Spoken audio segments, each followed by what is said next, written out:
Já, como mencionamos, Luiz Ademar, presidente da CESP, grande amigo, sempre disposto a cooperar conosco em São Paulo ou aqui.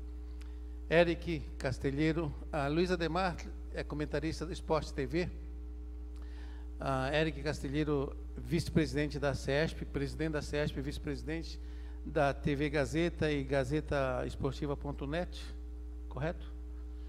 Carlos Batista, a origem do gol. Grande narrador e apresentador da Rádio e TV Bandeirantes de Campinas. Sou fã do Carlão, assisto com assiduidade. Se eu estou tranquilo, é todos os dias. E o tema é o relacionamento, a experiência que eles têm desse interrelacionamento clube, mídia, clube, mídia, atleta de futebol. Então é um bate-bola prático da vida deles, dificuldades que já possam ter passado e depois, se houver tempo disponível, se eles abrirem e se nós teremos 25 minutos aqui para debatermos. Então, passo a palavra para o Ademar e podemos fazer essa sequência da direita para a esquerda. Eu quero passar a palavra para o Batista. Primeiro que o Batista é da região, de toda a região de Campinas. Nós tivemos a oportunidade com alguns de vocês até palestrar a respeito do tema lá na UAB em São Paulo. E acho que é legal o Batista também que possa trazer para nós, principalmente o que acontece no interior. Então deixa o Batista, por favor, depois a gente continue e vai bater um papo. Mesmo porque se tem que ter origem, a origem tem que ser do Batista. Exatamente. A origem está com você, Batista. Muito obrigado, Ademar. É um prazer enorme estar aqui. Boa noite a todos vocês. Mas antes de começar a falar a respeito desse assunto, que é importante para a gente, eu queria, não foi possível, mas eu queria uma resposta do Sálvio sobre a profissionalização dos árbitros, porque tudo no futebol é profissional. O técnico é profissional, o preparador físico, o médico, o jogador, o nutricionista, mas o árbitro de futebol continua amador. Então, se tiver um microfone aí, só para deixar registrado aqui, porque eu queria saber a opinião do Sálvio, se os árbitros deveriam ser funcionários das federações e confederação, ter carteira assinada, ou mesmo que fosse PJ, mas que fossem funcionários, porque os árbitros todos são biqueiros, eles têm outras profissões e fazem bico no futebol. Então, como é que um mundo profissional, uma gama gigantesca de interesses que tem o futebol, pode ter o árbitro sendo biqueiro para apitar o futebol? Obrigado, Batista, por ceder aí na palestra do Luiz Ademar e na sua, né, para que a gente possa ainda falar de arbitragem. Mas bem rápido. Primeiro, em 1994, você me entrevistou no SBT. Estou certo ou estou errado? Está certíssimo. Você tem uma memória impressionante. 1994. Eu estou há 12 anos na Bandeirantes, mas trabalhei 11 anos no SBT e naquela oportunidade te entrevistei. Você fez parte de uma bancada do programa que eu apresentava lá. Na hora do almoço, nós participamos de uma entrevista. Eu era um jovem árbitro, né? Porque fazem 20 anos. E você me fez essa pergunta no ar. Sim. Passaram-se 20 anos, não mudou nada. Está do mesmo jeito. E não tenho dúvidas de que o caminho é a dedicação exclusiva do árbitro ao futebol. Somos aqui operadores do direito e nós sabemos o quanto a nossa CLT é perversa para essas atividades específicas e é difícil uma instituição querer assumir, por mais que nós podemos falar que tenha recursos. Mas hoje eu estou um pouco mais capacitado pela vivência do tempo para responder essa sua pergunta do que lá em 94, que eu era um neófito ainda na arbitragem, né? O que acontece no mundo? Na grande maioria, Inglaterra, Japão, Argentina, México, o árbitro de futebol se dedica ao futebol. Na hora vaga, ele tem outra atividade profissional. Nós precisamos fazer isso no Brasil. No Brasil é o contrário. O árbitro de futebol tem uma atividade profissional e na hora vaga vai apitar jogo de futebol. Eu já passei por uma situação de ficar das 8 da manhã às 6 da tarde em uma reunião em uma indústria que ia desativar um parque fabril, demitir 250 funcionários, café o dia inteiro, tensão o dia inteiro, sem almoçar, sem nada, quantos que iam ser demitidos, e quando dava 6 horas da tarde a reunião continuava, falava, por favor, preciso ir embora. Saí dali, peguei minha mala e fui no Canindé apitar Portuguesa e São Paulo, depois de um dia inteiro trabalhando. Não é assim no mundo. O futebol precisa inverter, fazer com que o árbitro se dedique ao futebol. Se tiver folga, vai fazer outra atividade. CLT, registro em carteira, acho difícil, mas hoje o Luiz Ademar e o Eric pode falar bem como é o exemplo deles no famoso PJ, no famoso pessoa jurídica que presta serviço. E o árbitro de futebol tem que fazer isso. E não a falsidade que se criou, que se mantém hoje, que é a criação de cooperativas de árbitro, que é para enganar a lei. Não existe cooperativa de árbitro como é a formatação de São Paulo e Rio de Janeiro. Isso é uma falsidade na lei, só para não ter riscos trabalhistas, não é com o intuito de ter cooperativa. Então, ou o futebol faz isso para melhorar a qualidade, ou daqui 20 anos nós vamos nos encontrar mais vezes. Você vai me fazer a mesma pergunta e vamos continuar do mesmo jeito. Obrigado, Saulo. Olha, é o seguinte, Ademar, a gente poderia fazer um bate-papo aqui, né, já que nós somos da imprensa, o Eric, o doutor Orlando não é da imprensa, mas tem uma convivência muito grande, né, com todos nós da imprensa. Sou jornalista também. Jornalista formado também, então vamos fazer uma resenha, um bate-papo aqui, para o negócio não ficar aqui, um monólogo.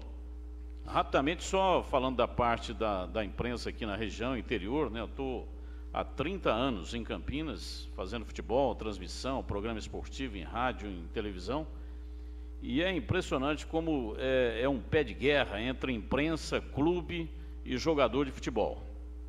O dirigente, ele gosta quando você passa a mão na cabeça dele, que faz elogios. Quando faz uma crítica, aí realmente ele fica muito bravo.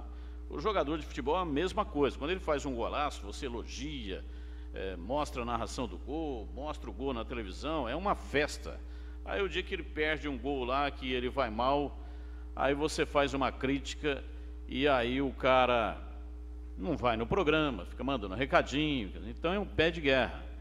Os próprios clubes alimentam esse tipo de situação. Me lembro que em 2008 a Ponte Preta fez a final do Campeonato Paulista contra a equipe do Palmeiras. E a Ponte ficou concentrada lá em São Paulo, e o nosso repórter, que cobriu o campeonato inteiro, há anos fazendo a cobertura no estádio, compareceu lá para poder fazer a cobertura, e a direção da Ponte deu uma ordem. O repórter não pôde ficar nem no saguão do hotel, ele ficou lá no meio da rua para poder fazer a cobertura. Então é muito complicada essa relação entre cronista esportivo, clube de futebol e jogador de futebol. Na capital, em rede nacional, como é o caso do Luiz Ademar, eu tenho a impressão de que a coisa é um pouco diferente, né? Porque São Paulo tem 4 grandes clubes, né? Os 3 de São Paulo e mais o Santos. Então não tem esse tete-a-tete, né, com o jogador e com o dirigente. Aqui no interior você faz uma crítica e aí sai do programa, vai num restaurante e encontra lá o jogador com a esposa dele, encontra o dirigente lá com a família dele. Então você entra, a hora que entra no restaurante, o clima já fica muito ruim. Então precisaria ter um pouco melhor, teria que melhorar o relacionamento para ficar bom, mas entendo também que não é fácil receber uma crítica. Bater uma bola aí, Ademar. Então, eu entendo que assim, na capital também, depois o Eric é editor executivo e ele tem toda a equipe dele que ele escala, tudo, ele pode até falar a respeito. O que eu vejo, eu me formei em 90 e comecei em 91. Naquela oportunidade, o São Paulo tinha aquele timaço que foi bicampeão do mundo, e você sentava no CT do São Paulo, no banco de reservas, para acompanhar o treino. Então você acompanhava, você viu o Tele Santana treinando, você chegava em qualquer jogador, você entrevistava, você entrevistava no estacionamento o cara chegando, ele indo embora, você ia batendo papo com ele até o vestiário, então você tinha uma proximidade maior. O que eu vejo, e não condenando e não generalizando, a criação da assessoria de imprensa foi extremamente prejudicial para o trabalho da imprensa. Nós viramos inimigos de nós mesmos. Nós temos os assessores de imprensa de clubes e os assessores de imprensa que se oferecem em trabalhar para os jogadores. Tudo serviço honesto, não estou desmerecendo o serviço de ninguém. Só que é o seguinte, aquele cara que saía do treino e você pegava, ele falava à vontade, ou depois que ele perdia um gol no jogo, ou lamentando, ou reclamando, ou depois que ele foi expulso, sei lá, na hora boa e na hora ruim, você não consegue mais. Porque agora o assessor de imprensa do jogador fala para ele, você não pode fazer isso, você não vai em programa nenhum, você foi expulso, você tem que sumir, você tem que desaparecer, você não vai dar entrevista. E o de clube fala, olha, ele não quer falar. Oh, mas ele não vai falar. E quando fala, orienta, você fala isso, então você tirou a situação que a gente tinha do dia a dia, do cara a cara, da espontaneidade. Eu acho que, e eu falo às vezes isso com os assessores de imprensa, sendo presidente da associação, eu fui campeão agora da Copa, jogando no time da assessoria de imprensa, da Copa Imprensa, que teve ano passado, eu jogando com os assessores de imprensa, então eu tenho muito bom relacionamento com eles. Quando eu falo isso, eles ficam loucos, possesso. Eu falo, vocês foram prejudiciais para nós mesmos. Pelo menos é essa a impressão que eu tenho. E o Eric que pode falar até a respeito. Eu também sou contemporâneo aí da época do Tele Santana. Eu sempre fiz muito esportes olímpicos, mas eu também cobri futebol ali na época do Tele, lá no Palmeiras, que foi na época da Parmalat, que foi a época em que começou a se blindar jogadores e treinadores, enfim. E a gente tinha aquela chance de mal terminar o treino e ir para o campo e já entrevistar o jogador que você queria. 15 minutos antes de terminar o jogo, a gente descia para o estádio, ia para o gramado fazer entrevista com os jogadores. E essa liberdade que a gente tinha e que rendia ótimas matérias, a gente vê que hoje é uma pasteurização. Hoje é só na coletiva, e na coletiva manda o reserva do reserva.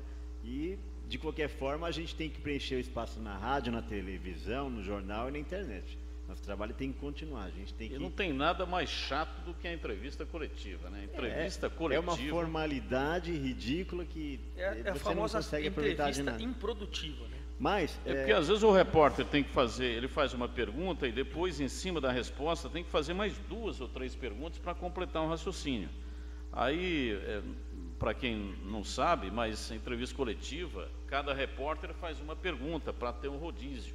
Às vezes tem 10, 12 repórteres, aí o cara fez uma pergunta aqui e vai fazer a pergunta de novo lá na 10ª, depois da 11ª resposta. Quer dizer, o assunto já mudou completamente. E aí 4 ou 5 fazem boas perguntas e 7 ou 8 só pergunta por perguntar. E o que resulta isso é o que a gente ouve muita gente que não é da imprensa perguntar: pô, mas por que a mesma coisa está no jornal, está na internet, está na Folha de São Paulo, está no Estadão? É porque o acesso que a gente tem hoje é esse. Então, o jornalista, o repórter, ele tem que ter criatividade e buscar caminhos para trazer uma notícia mais apurada, mais aprofundada, diferente e fora dessas...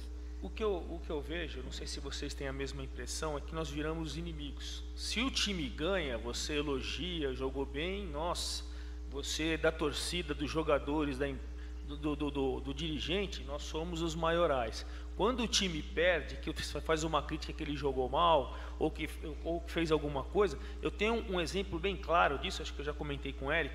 Eu fui fazer um jogo do Palmeiras, eu acho que era na Série B, eu acho que era Juazeiro do Norte, foi o ano passado na Série B. E eu tinha feito um jogo do Palmeiras antes, que o Wendel, lateral direito, chegou na 5ª vez que ele foi na linha de fundo e errou. Eu, como comentarista, falei: é inacreditável que um lateral direito do Palmeiras, num jogo de futebol profissional, um time muito fraco, inferior tecnicamente, ele vá a 5ª vez à linha de fundo e manda a 5ª bola para fora. Não consegue jogar nem a bola na área. Aí não tem o que reclamar quando a torcida vai, e a torcida vaiando no fundo. Aí eu fui para Juazeiro do Norte, estava no mesmo hotel. Estou no hotel, o assessor de imprensa veio e falou: o Wendel queria falar com você, ele está muito bravo.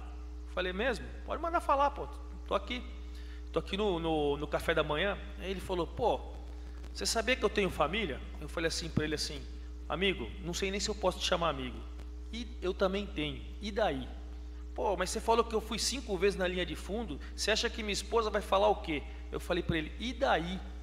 Amigo, eu não estou falando lá o pai de família, não estou falando se você é bonito, se você tem 6 filhos, se seus filhos são bem educados, mal educados, eu não estou falando do pai de família ali. Eu estou falando de um cara que joga no Palmeiras e foi 5 vezes na linha de fundo e jogou 5 bolas para fora. Esse é meu papel, eu sou comentarista. Eu falei para ele, e você fez isso ou não fez? Fiz, mas se você faz isso, você me quebra. Eu falei, se eu não faço, aí o telespectador vai falar o quê? Ô imbecil, tem um lateral ali que não sabe cruzar e você não fala nada. Então você tem que entender que eu não estou falando do pai de família, eu não estou falando do homem, eu estou falando que o jogador estava num dia infeliz. Eu estou analisando os 90 minutos, não analisei sua carreira. Você é fraco, não serve para o Palmeiras. Eu acho que não serve mesmo, eu acho que é fraco mesmo. Mas eu não faria uma crítica destrutiva dessa, jamais. Porque daí eu estaria destruindo um jogador que joga no Palmeiras. Eu falei que num jogo de 90 minutos, no primeiro tempo, a 5ª vez que ele foi na linha de fundo, errou 5. Só que o jogador, quando a gente faz isso, aí a gente vira inimigo. E tem um outro aspecto, vocês são advogados, que é a indústria do processo. É um problema muito sério, os jornalistas estão encontrando uma dificuldade muito grande, porque qualquer colocação que é feita, há uma confusão muito grande. Isso que o Ademar falou é a mais pura realidade. Nós fazemos a crítica no trabalho pronto para alguém que se propôs a ser público. Ele é um jogador de futebol, ele é público. Então vá trabalhar numa outra atividade que não fique exposto a ser criticado, elogiado ou criticado. Eu estou respondendo vários processos. Graças a Deus tem um ótimo advogado, o Dr. Márcio Roberto Rodrigues dos Santos, que é de Campinas, mas só para citar um dos processos que ainda está em andamento, que é do Marco Aurélio Moreira, técnico, que foi técnico da Ponte Preta, jogou na Ponte Preta, excelente treinador, fez ótimos trabalhos, né? Foi treinador do Palmeiras, mas houve uma confusão. O filho dele é um advogado, e eu fiz muitas críticas. A Ponte vivia um período tenebroso, tanto é que foi rebaixada. E aí o filho dele, advogado, confundiu e realmente entrou com um processo pedindo R$1 milhão de indenização. E aí, por mais que eu explicasse que a crítica não é em cima da pessoa, do ser humano, eu não estou falando do caráter da pessoa, não estou falando da preferência sexual, não estou falando que a pessoa tem desvio de conduta com relação ao caráter. Eu estou criticando o técnico de futebol. Tanto é que no dia seguinte em que ele foi demitido, todas as críticas cessaram.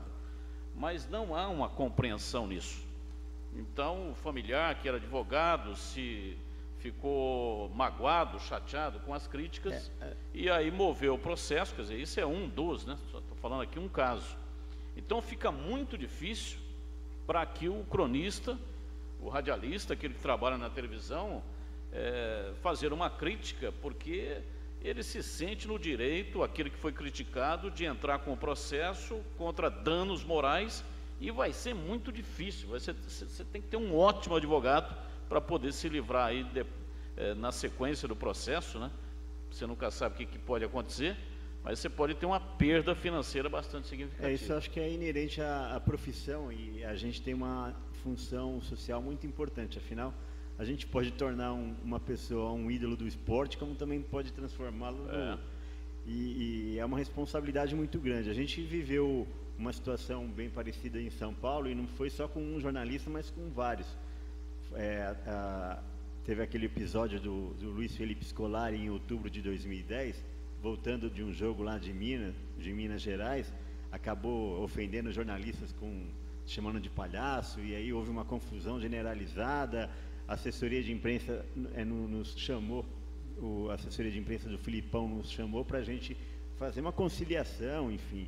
E aí a gente conversou, foi até lá, conversou com o Filipão, ele explicou que também tinha uma perseguição, jornais divulgando o salário dele, e a mãe estava sendo ameaçada de sequestro, e enfim. A CESP, o Ademar e eu estivemos lá com o Felipe, fomos propomos fazer uma conversa com os setoristas que cobrem o Palmeiras, para se lavar uma roupa suja que estava chegando ao extremo de chegar em ameaças de morte, de torcida, que obviamente estão do lado do time, do torcedor, do técnico, do jogador.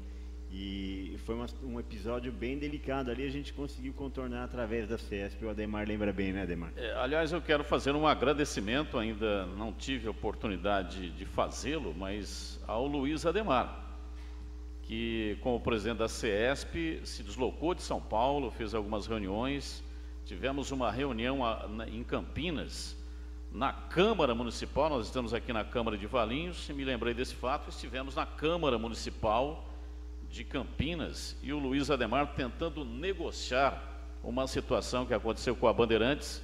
A Ponte promoveu a lei da mordaça. Os repórteres da Bandeirantes não poderiam entrar no estádio. O Marcos Luiz, que é um repórter, trabalhou em várias rádios em São Paulo e cobria a Ponte Preta na época, era uma coisa ridícula, porque proibiram o repórter, ele não podia ficar nem próximo da onde estava tendo a entrevista coletiva para escutar. Ele não tinha direito de fazer a pergunta, né? E ele ficava ouvindo as respostas dos colegas para tentar escrever a matéria dele. Só que a Ponte Preta proibiu, ele não podia nem sequer chegar próximo da onde estava acontecendo a entrevista coletiva. Muito obrigado, viu, Ademar? Você foi muito forte, muito positivo e chegamos a um bom termo. Claro que a Bandeirantes teve que ceder, tirou o repórter de lá, trocou, pegou o que cobriu o Guarani, trouxe para a Ponte e tirou da Ponte e levou lá para o Guarani. Não sei se o Wilson estava lá nessa época do Guarani, né? Quando o Marcos Luiz começou a cobrir o Guarani, e para a gente foi uma dificuldade gigantesca, porque há uma rivalidade muito grande em Campinas. Então o repórter começa a cobrir um clube, e aí o torcedor acha que ele é representando aquilo. Quando você inverte, aí é terrível, porque o torcedor do outro time pega no pé.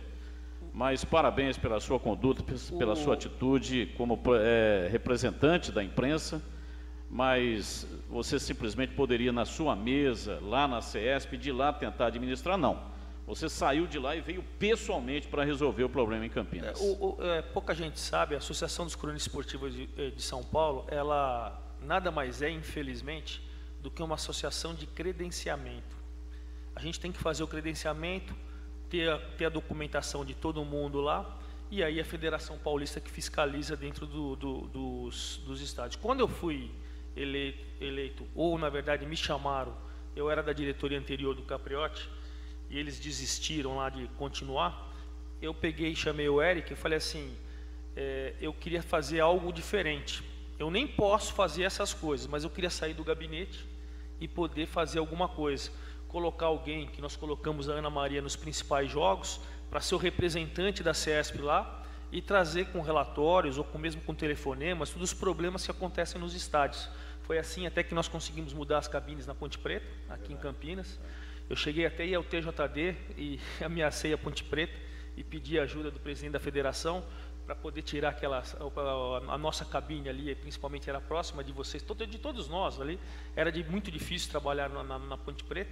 Então nós começamos a sair do gabinete para tentar contornar alguns problemas, esse do Filipão, esse de Campinas, lá em Ribeirão Preto. Só que, confesso a vocês, que tudo isso é na força de vontade e na raça. A lei não nos autoriza, porque o clube pode chegar e falar assim, peraí, você é uma associação de credenciamento, eu não tenho nem que te receber, você não é sindicato, isso daí é coisa do sindicato dos jornalistas.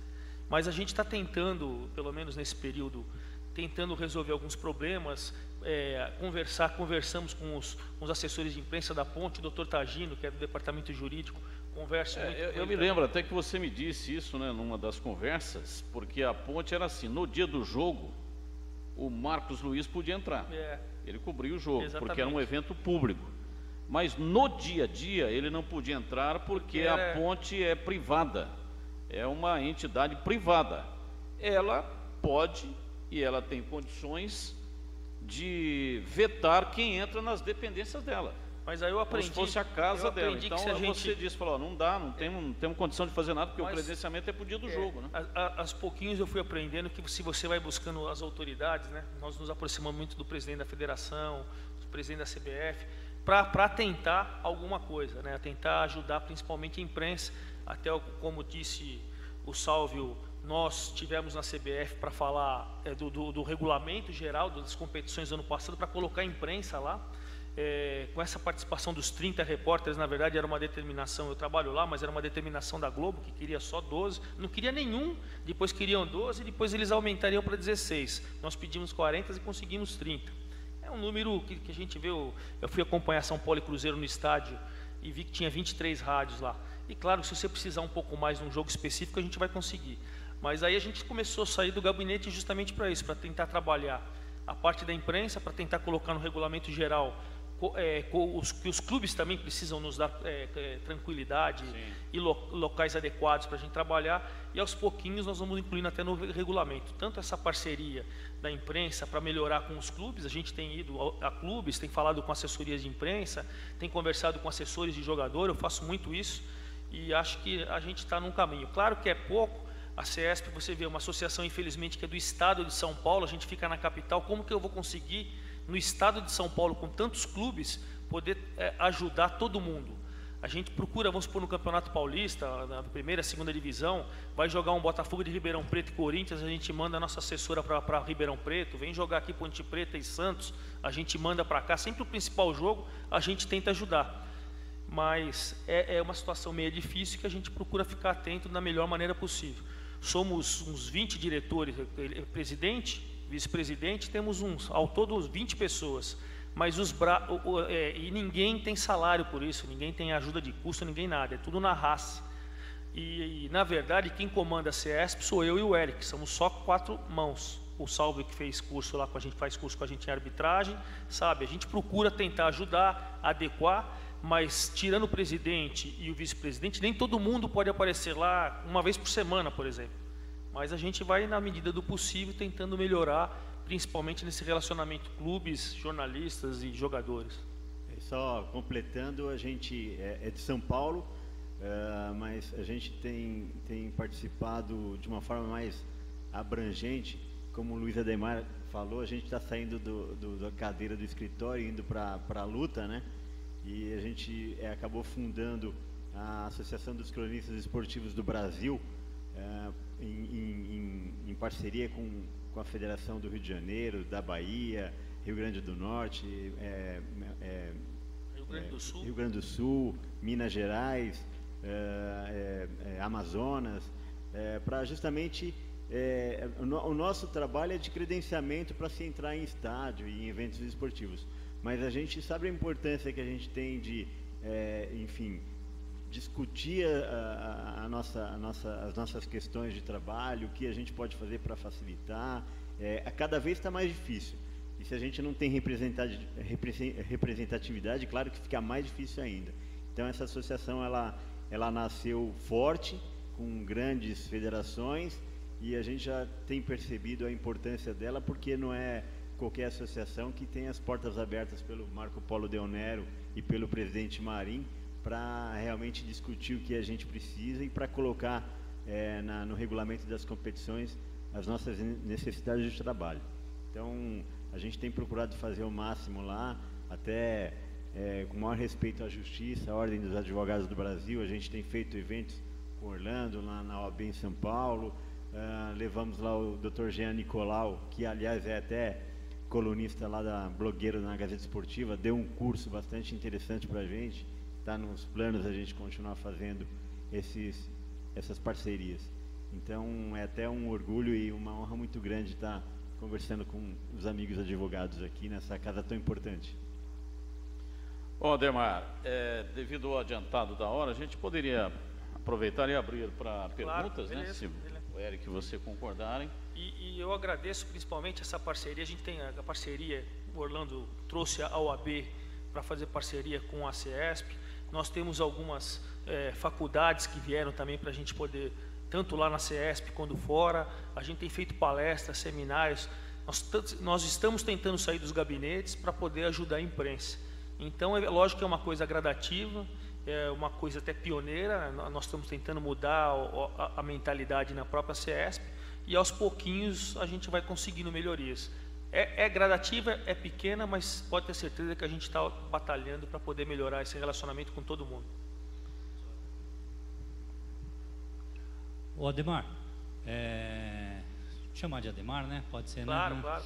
Ademar, só para nós entendermos a CESP a nível institucional e saber o seguinte, até para evitar esse caminho da demanda judicial, qual a competência que a CESP tem dentro do seu estatuto para ela punir um associado e como que as pessoas envolvidas no futebol pode fazer uma reclamação de um associado que está com uma conduta indevida, que está com uma conduta inadequada. Como que funciona isso? Como operacionalizar isso? Olha, a gente tem o seguinte, nós trabalhamos muito, nós credenciamos a imprensa de São Paulo e quem fiscaliza são os fiscais da federação paulista ou de federações estaduais, quando o jogo é fora de São Paulo.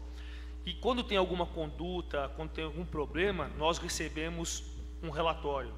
E aí, evidentemente, o relatório vem com a explicação da federação ou dos fiscais, e aí a gente chama o associado para chegar num comum acordo. A grosso modo, eu estou com um problema lá que já está mais praticamente solucionado. O Eduardo Afonso, que todo mundo conhece, acho que o repórter da Rádio ESPN, é meu diretor até. Ele esses dias bateu boca feio com um fiscal. Esse mesmo fiscal já tinha tido um problema que eu levei para o Coronel Marinho com o Márcio Espínculo da Jovem Pan. Veio da federação, que teve uma confusão, os dois bateram boca, ofensa e tal. Eu chamei Eduardo Afonso e ele falou: ó, Ademar, eu estava entrevistando o Praz, eu pisei no gramado só para pôr meu microfone, o cara me empurrou, o Praz, o goleiro do Palmeiras, ofendeu o fiscal. Ô, você tá louco, rapaz? Que isso? Então, e aquele mesmo cara. Aí, evidentemente, o que eu faço? Eu peguei esses dois relatórios e falei para o Coronel Marinho: Coronel, é o mesmo cara. O goleiro do Palmeiras, temos que afastar esse cara. Não é o meu cronista que tá errado. É o cara com o segundo cronista consecutivo. Então, no diálogo, a gente vai fazendo isso. Tive um problema também com um cidadão aí que montou um blog e acha que ele é o paladino da justiça. E até por imbecilidade da CESP em administrações anteriores, que deu voz para esse cara. E esse cara começou a falar mal de todo mundo, e nada presta, e ali é ladrão, e esse não isso, e não sei o que, papapá. Ele tinha credencial da CESP, vem cá, cidadão, você vai ter que me provar que todo mundo isso aqui é ladrão. Não, se você não me provar, eu estou caçando sua credencial. Cacei a credencial dele, nunca mais entrou em estádio nenhum, fala mal de mim ainda no blog, que eu sou isso o quê, que quem manda lá é o Milton Neves, que não sei o quê. Não tem problema nenhum, pode falar mal à vontade, mas tem um regulamento, tem um estatuto. Ou você honra aquele regulamento, ou você honra a sua profissão, ou você confisca a credencial dele e tudo bem. Se me permitir fazer uma pergunta daqui, antes do Wilson, uma coisa interessante, Luiz Ademar, eu queria saber qual é a postura da CESP na sua presidência em relação a jornalistas, cronistas, comentaristas, enfim, que falam palavrão no ar. E também, muitas vezes, aquela postura irônica, humilhante de alguns repórteres de campo, a gente sabe disso, em relação a um atleta. Tem alguma medida que vocês tomam?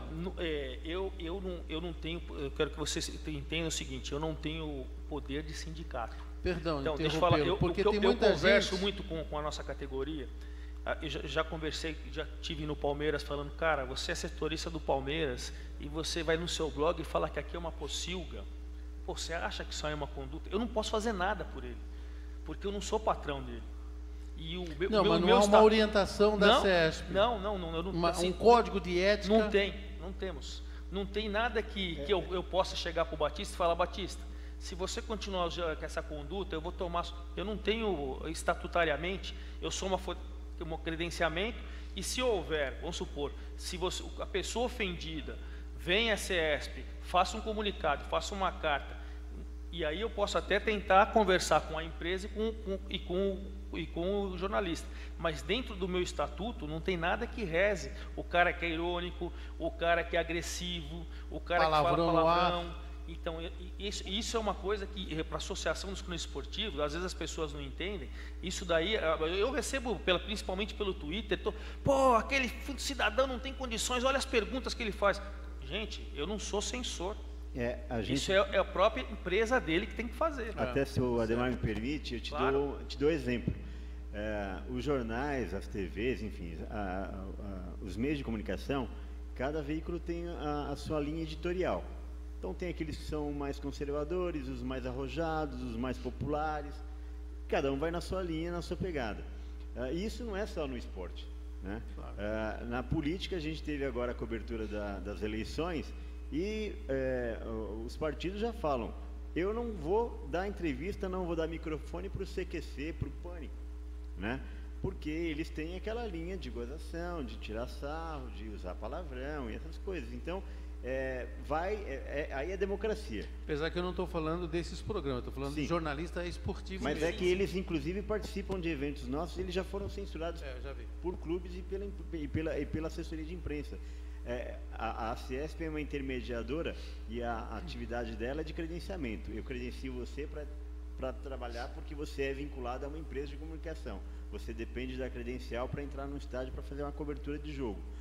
Fora isso, estatutariamente a gente não tem o poder e isso é bem linha editorial. Cada empresa tem a sua e quem recebe a imprensa tem o direito de dar o microfone para ele fazer a pergunta ou não. A gente tenta, na medida do bom senso, conversar com as pessoas. Isso a gente tenta. Quando a gente vê que tem alguma reclamação, eu chamo, bato papo, eu mando um e-mail. Como a gente tem um canal aberto com todo mundo, a gente tenta fazer na base do bate-papo, mas estatutariamente eu não tenho nada, não posso fazer nada. Eric Batista, um prazer revê-lo aí. O Luiz, eu gostaria de fazer uma pergunta só. Qual que seria o relacionamento saudável pela circunstância de hoje, nesse sentido que vocês falaram do acesso ao jogador, ao diretor, às pessoas relacionadas com o clube? A gente sabe que é difícil de acontecer o que acontecia antigamente, que se tinha um acesso total, existia até uma relação de amizade, como a gente tem até hoje, né, Luiz? Exatamente. Com a gente, inclusive, tudo, e desenvolvemos esse tipo de amizade. Qual que seria uma relação assim, que atendesse os dois lados, que fosse saudável? No caso aqui de Campinas, assim, nacionalmente falando, pode ser um pouco mais difícil, mas são poucas emissoras. Aqui em Campinas tem 3 emissoras que fazem a cobertura dos clubes, mais 2 jornais, mais a internet. Quer dizer, o número de profissionais é um número pequeno. Então, para obter o melhor aproveitamento, eu gosto muito quando tem a zona mista. Os jogadores passam por um determinado local e os jornalistas estão ali, cada um pega cada um vai fazer a sua pergunta. O aproveitamento é melhor, para evitar isso que o Eric falou. Vira tudo um cópia do outro. O que sai na televisão, o que sai no jornal, no dia seguinte é o que sai na internet, é o que sai nas emissoras de rádio, é a mesma entrevista, quando é a entrevista coletiva. Então a entrevista coletiva é totalmente antiprodutiva, é muito ruim, você não consegue um resultado positivo, porque cada repórter ele tem uma maneira de perguntar, às vezes ele tem na manga uma informação privilegiada, que ali ele consegue arrancar uma resposta melhor. Então a zona mista seria o ideal. Agora, os clubes, por sua vez, você trabalha há muito tempo nisso, né? Nós convivemos aqui quando você trabalhou no Guarani. Há uma política da seguinte forma: quando o jogador, por exemplo, vai bem, faz uma grande partida, e coloca ele na coletiva para dar entrevista. Quando o jogador vai mal, fez uma lambança, gol contra, o cacete, aí o clube dá uma brindada no jogador, não permite que ele dê entrevista. E prossegue assim durante aquela semana toda. Se jogou num domingo, aí ele vai até no outro domingo, se tiver jogo no domingo ou na quarta-feira, para ver se ele faz uma partida boa, aí coloca ele para dar entrevista. Está tudo errado, na minha visão. Se o jogador fez uma lambança lá, não honrou o brasão, a camisa do clube, camisa que ele está vestindo, ele tem que ir lá explicar. Essa blindagem que é feita com o jogador, ela é maléfica para o clube, porque é uma maneira de colocar o jogador lá e falar, olha, você vai dar satisfação para a sua torcida. Chega no jogo seguinte e vai pensar, opa, vou jogar melhor aqui, porque senão vou ter que ir lá dar uma entrevista, vou ter que dar satisfação. Para ele fica muito fácil. Ele só dá entrevista quando ele joga bem. Então tinha que perguntar para os jornalistas, terminou o jogo, quais são os jogadores que vocês querem entrevistar. Já teve casos aqui conosco, é difícil fazer uma cobertura, especialmente para emissora de rádio do interior, os custos são altíssimos. Vai jogar lá em Recife, é passagem aérea, estadia de hotel, é carro, operador, para instalar. Aí chega lá, depois do jogo, o time perdeu, tomou um cacete lá, e sabe o que acontece? Não vai ninguém para a entrevista coletiva.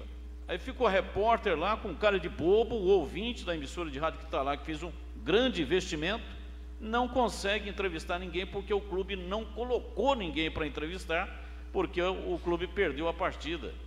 Então, perdendo ou ganhando, o dirigente tinha que procurar quem que vocês querem entrevistar. Queremos fulano, o Zé, o Mané, o Antônio, e aí eu acho que se estabelece uma relação de parceria. Eu quando assumi a CIESP, eu tive reuniões sucessivas com os assessores de imprensa e sugeri e pedi lá para a entrevista coletiva que poderia ajudar. Todos fizeram. O Palmeiras era de sexta-feira, o São Paulo, se não me engano, era de sábado.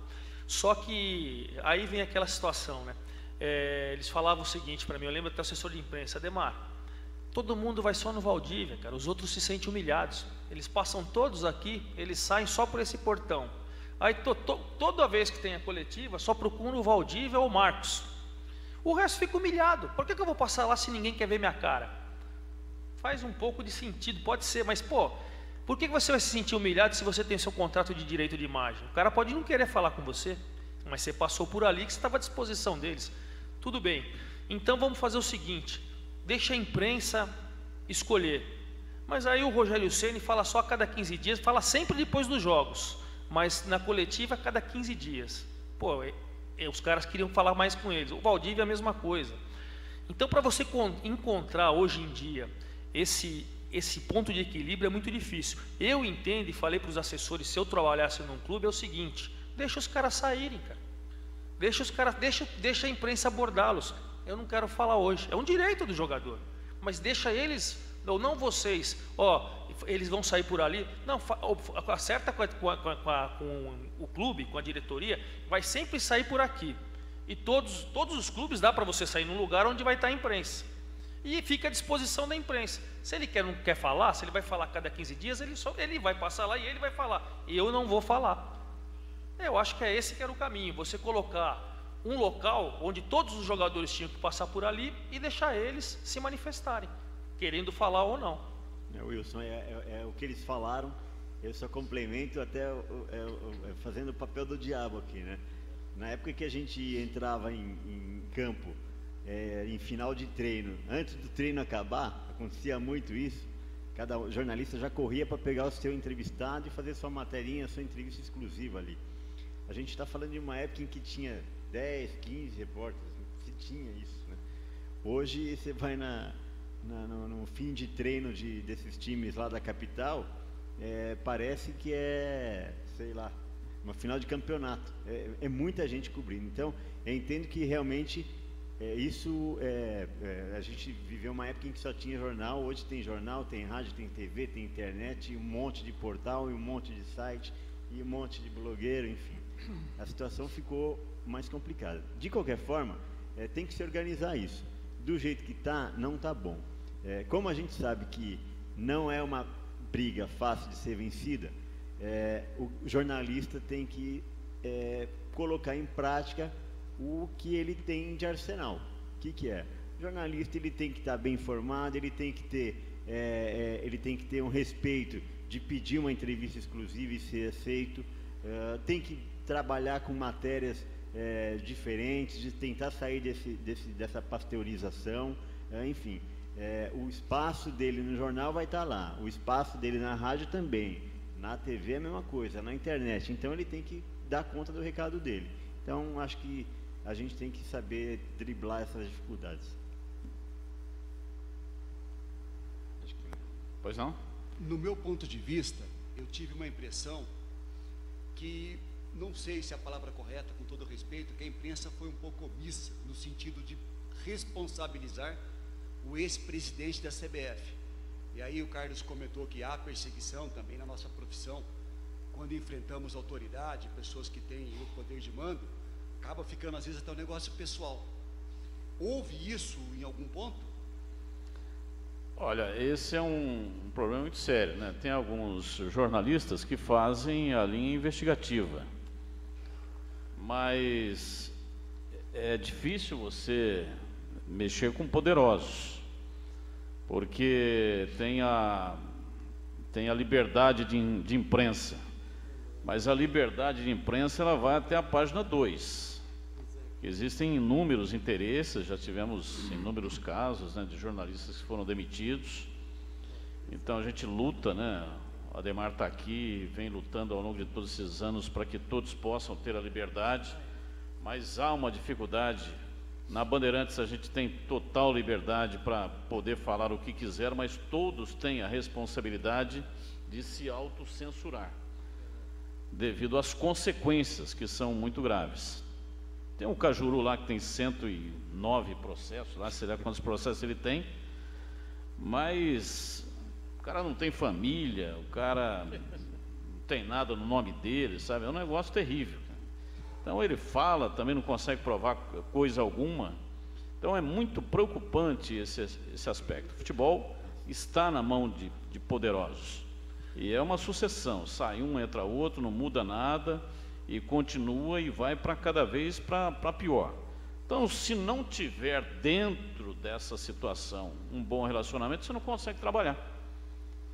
Pelo menos eu enxergo dessa maneira, não sei o que o Eric e o Ademar entendem, mas é necessário ter um balanço, um equilíbrio. Você fica ali igual a anu no fio. Você já viu o anu pendurado no fio? Ele fica equilibrando. Uma hora você bate, outra hora você assopra e vai conduzindo dessa maneira, porque senão não consegue ficar no ar. Eu acho que é o seguinte, tem que nem você falou, é omissão não ter criticado, ou ter derrubado, ou ter, não sei lá o termo com o presidente da CBF, depende da situação. Por exemplo, eu trabalho no Sport TV, eu também, ao que muita gente pensa que na Globo a gente é censurado, nunca ninguém falou para mim não falar tal coisa, ou me chamou para falar tal coisa, nunca. Só que é o seguinte, eu vou transmitir um jogo, ou vou participar de um programa do Arena. Quando que os caras vão perguntar para mim, você acha que tinha que cair o Ricardo Teixeira? Se nunca me perguntarem, eu sou comentarista, eu nunca vou poder falar. Eu não posso chegar na transmissão, São Paulo e Corinthians aqui, o Ricardo Teixeira caiu bem, devia cair, o cara é picareta. Tem que ter um contexto. O repórter investigativo, o colunista, o cara que tem situações diferentes. Então, o setorista de qualquer clube, como que ele vai falar do Ricardo Teixeira? Ele não é investigativo, ele cobre um determinado clube. O comentarista, que nem meu caso, quando que ele vai poder falar? Eu posso expressar aqui, falar tudo o que eu penso, o que eu acho, o que ele fez para o futebol, o atraso e tudo, mas se alguém me perguntar, é tudo questão de situações. Então, não é que é omissão da imprensa, quem é investigativo fez, acabou derrubando. Tem grandes matérias, né? Inclusive nós premiamos no ano passado o repórter do Estadão que conseguiu mostrar toda a picaretagem do Ricardo Teixeira. Então, quer dizer, é questão da posição do cara, se o cara é investigativo, se o cara cobre a CBF, se o cara é apenas um setorista de um clube, cada um vai falar da sua especialidade. Eu acho que, como eu falei antes, que o jornalista e os meios de comunicação, eles têm uma responsabilidade social muito grande, né? Eu trabalho na Fundação Casper Libero, na TV Gazeta, na Gazeta Esportiva Net. Também nunca ninguém disse para mim o que eu tenho que falar, o que eu não tenho que falar, qual que tem que ser minha opinião. Mas lá tem uma escola de comunicação, de jornalismo, que é a mais antiga do Brasil, e a gente aprende desde a primeira aula em que o jornalista ele tem que apurar antes de publicar. Então, se você não tem informação, você vai ser omisso, porque você não pode ir na base do achismo. Você tem que ter documento, tem que ter prova. Por isso que a função do jornalista se confunde aí com a de investigador, de policial, porque ele realmente é isso. Ele tem que, a gente estava falando aqui em off o Dr. Orlando, nós temos um amigo em comum que é um exemplo de profissional, que é o Roberto Cabrini. De vez em quando eu estou jogando tênis com o Roberto Cabrini e ele para ali e fica viajando. Ele está pensando no que ele vai fazer na matéria seguinte, né? Como que ele vai chegar naquilo. E vocês devem ter visto várias matérias espetaculares dele. Ele tem esse cunho investigativo. Todo jornalista tem que ser investigativo. Eric, o Cabrini deu um show no nosso simpósio em São Paulo com aquelas matérias que premiaram a carreira dele inúmeras vezes também. Então, e você não vai ver matéria dele sem ele ter prova do que ele está falando, do que ele está noticiando. Qualquer jornalista tem que ser assim. Só que a gente sabe como em qualquer setor tem o cara que é super profissional e tem aquele que é super irresponsável. Então, se em algum momento houve um distanciamento ali do Teixeira, é porque de repente você não tinha prova suficiente para divulgar uma informação. Mais nenhuma pergunta? Mais uma? Pois não. Parabéns, Ademar e demais membros da mesa. Apenas uma constatação. O problema sempre volta na questão cultural, na questão educacional. Eu percebo que a imprensa não tem como extrair uma boa entrevista pós-jogo ou na zona mista de um jogador que não está preparado para falar. Ele não tem estrutura sequer para falar meia frase. Ele não sabe se expressar. Ele não foi preparado para isso, né? Então, você pega novamente os Estados Unidos, o pós-jogo da NBA. Todo mundo está ali pronto para falar. Os nossos atletas não estão prontos para falar. Então, às vezes, né, lógico que isso, às vezes, o assessor de imprensa não deixa falar, mas é uma questão de um profissional que está a serviço, de repente, de um jogador para poder melhorá-lo, para poder facilitar esse contato dele com o torcedor, né? Então é só uma visão, eu sei que é difícil, mas a gente não consegue, às vezes a imprensa não consegue extrair, ele gagueja, o torcedor não tem uma resposta, ele não tem nem condições, no pós-jogo ali, de falar como é que foi o jogo. Ele não tem condições de fazer uma análise tática, né? Por que tomou gol, por que estava impedido, é extremamente difícil, mas a imprensa tem que fazer esse trabalho realmente, de tentar extrair alguma coisa e levar para o público. Mas vendo para o outro lado, assim, pode ser que numa análise tática, depois do jogo, o cara realmente não consiga, mas eu vou te falar que as melhores matérias que eu fiz na minha vida foram com caras humildes, com caras que não tinham cultura, porque quando você deixa o cara falar e você fica num bate-papo, eu acho que o Wilson vai lembrar do Índio, do Corinthians. Pô, o cara, quando ele começa a contar na tribo dele que era, que podia casar com 2, 3, que não sei o quê, aí que você começa a tirar histórias ricas, que você foge do futebol, é isso que falta, eu acho. Só o pós-jogo, o cara depois está ali e tal, o cara pode ser que não esteja preparado, mas se você deixar ele bater papo, conversar, dentro da humildade, do erro de português, do erro de concordância, que pouco importa, isso depois na hora de você escrever você acerta. Se você deixar contar a história do jeito dele, você vai tirar ricas histórias. Só que a assessoria de imprensa nenhuma deixa você mais esse bate-papo. O cara chora, o cara fala do pai, o cara fala do filho, o que representa. Hoje em dia, e o Batista aqui é de um veículo, eu tenho inveja porque eu nunca trabalhei em rádio, eu sou apaixonado por rádio, eu ouço rádio, minhas filhas quando entram no meu carro ficam furiosas que você está no AM, só ouço AM. Eu falo para elas, eu adoro rádio. Então é um veículo dinâmico, que você sabe mais do que qualquer um aqui dentro isso, e que você consegue tirar grandes histórias, mas hoje até isso está difícil, né? Está difícil porque tem essa questão aí do assessor de imprensa. Eu acho que ele, assessor de imprensa, deveria fazer isso, orientar como falar, como desenvolver um raciocínio, começo, meio e fim, colocar o jogador para, sei lá, tomar aula de português, aula de fonoaudiologia, alguma coisa nesse sentido. Então, acho que esse seria o papel ideal do assessor de imprensa, para que ele, acreditando que o jogador vá para um grande clube, mesmo que esteja num pequeno clube naquele momento, vá para a seleção brasileira, poderia orientá-lo, inclusive fazer aula de inglês, de espanhol, para no futuro, caso ele consiga se transferir para o exterior, ele terá um pouco mais de facilidade de conviver. Nós tivemos casos aí no passado de jogadores que não conseguiram sucesso lá no exterior, porque tinha uma dificuldade muito grande de se comunicar. O cara não consegue falar, não falam uma palavra em inglês, nem em espanhol.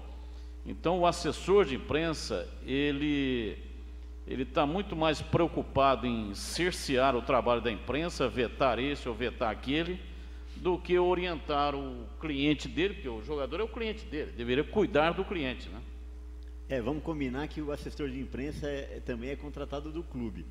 Então, é um funcionário.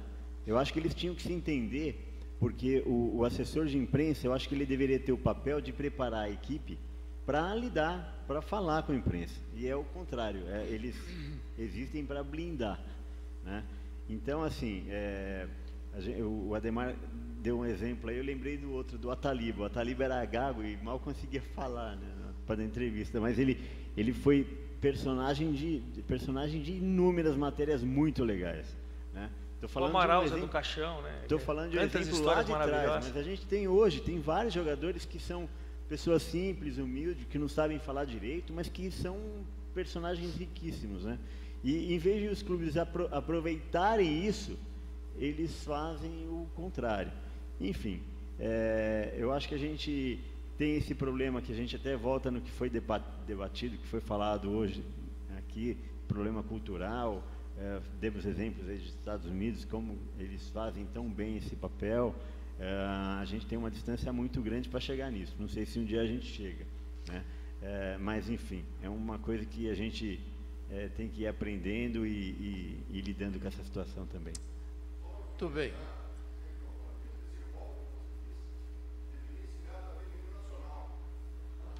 Na realidade, como eu estava falando... O jogador aprenderam o hino nacional? Agora está na cartilha da CBF, pelo menos na seleção brasileira. No Dunga você tem que, se você não souber cantar, você está fora. É isso aí, está na cartilha. Pelo menos quando ele chegar lá na seleção brasileira, lá ele vai ter que aprender, né? Agora, eu acho que além de aprender o hino nacional, o jogador deveria aprender o hino do clube. Deveria aprender o hino do clube. É uma maneira... Tem tantas coisas para ele aprender, ele tem que aprender a falar. Nós vai voltar para o segundo tempo e nós vai ver que o treinador vai falar. Mas, Orlando, eu até nem vejo problema nisso daí, como o Ademar falou, né? O cara fala errado e tal, mas o importante é ele se comunicar, né? Eu acho que o problema escrevendo não dá para falar. Eu acho que não é o problema. Assim. O jogador tem que jogar. Quem tem que aprender é clube, que a organização, a administração, a gestão é que é um problema. Bom, quero agradecer demais, Carlos Batista, a origem do gol. A origem. Bom, para quem não conhece, acho que tem gente que não é da região aqui. Vou fazer o merchan seu. 12:30, diariamente na TV Bandeirantes, Campinas, um programa extremamente agradável. E Carlão está lá todos os dias. Sempre vai dar oportunidade para quem quiser ouvir a origem do gol. Essa história da origem começou assim. Todos os canais de televisão mostram o gol da mesma forma. Mal o cara chutou na bola ali para fazer o passe, corta e já mostra o gol. A televisão é tempo. E eu ficava brigando com os editores lá, né? Porque eu me lembro de um gol, não me lembro quem fez o gol, mas a jogada começou do lado esquerdo, aí fez um lançamento para o lado direito, aí do lado direito dominou, driblou dois, cruzou do outro lado, do lado esquerdo, aí o cara entrou na área, bateu o cruzado, fez o gol. Aí quando mostrou na edição, mostrou só o cara dominando a bola, arrancou em diagonal na área e fez o gol. Aí eu falei, mas a origem do lance é muito melhor do que o gol, então mostra a origem. E aí o que os editores, depois de cobrança, muita cobrança no ar, fizeram? Aí eles colocam a matéria certinha, bonitinha, quadradinha, né? Com passagem bonitinha, texto, etc e tal. E aí depois da matéria criaram um quadro chamado A Origem, que é onde a gente passa o gol, mostrando lá atrás, como quando começou a jogada. Faz o sinal aí da origem do gol. Então, aí eu comecei a encontrar as pessoas, e aí todo mundo falava assim, Batista, na hora que você chama a origem lá, manda para mim, manda a origem para mim. Aí eu comecei a mandar uns alôs, né, e fazer um sinal. Vamos lá, agora nós vamos mostrar aqui o quadro A Origem. A origem, a origem, a origem do gol. E aí criou-se uma marca, um bordão na televisão. O esporte, a locução esportiva. Os que são da região, liguem ao 12:30 que vocês vão gostar, com certeza. Carlão, obrigado mais uma vez. Orlando, muito obrigado. Fiquei muito feliz com o convite novamente. É o segundo ano que participo aqui, né? Eu gosto muito. Infelizmente hoje uma correria intensa, não deu para participar do evento todo, mas muito feliz em encontrar o grande companheiro aqui, amigo de longa data, o Luiz Ademar, o Eric, que é vice-presidente da CESP, e trocar ideias é a coisa que eu mais gosto de fazer. Eu faço palestras em faculdades, faço também em empresas cobro, em faculdades e escolas não cobro, porque eu acho que é necessário ter mais pessoas se interessando pela profissão, mas gosto muito desse debate, desse tipo de conversa, porque através do debate, das perguntas, das respostas é que a gente vai encontrando os caminhos. Muito obrigado. Obrigado eu, Carlão. Agradeço a todos, obrigado principalmente pela parceria com Orlando, a OAB, e saibam que a CESP está sempre com as portas abertas. Nós também temos um auditório lá para 80 pessoas, e sempre que quiserem também algum evento, o Salvio vai voltar lá para dar mais um curso de arbitragem em 2015, certeza, Salvio, nós só precisamos acertar as datas, mas a gente sempre está tentando aprimorar, ajudar e participar, e saibam todos vocês que as portas estarão sempre abertas. É um prazer estar com todos vocês. Agradeço ao Orlando pelo convite mais uma vez, e a gente está sempre à disposição de participar de eventos de uma casa tão importante para a sociedade brasileira como é a OAB. Obrigado, Eric. Obrigado, Luiz Ademar. Obrigado a cada um de vocês, pessoas que eu estimo demais, alguns amigos próximos. Vou aproveitar, com a permissão do meu caro presidente, fazer uma merchan aqui. Na última página da sua pasta, você vai ver vários emblemas, você vai ver aí lexesportes.com.br. Lex Esportes é um portal que eu criei que mostra ali todas as leis jurídico-desportivas do país, todas as leis que nós temos.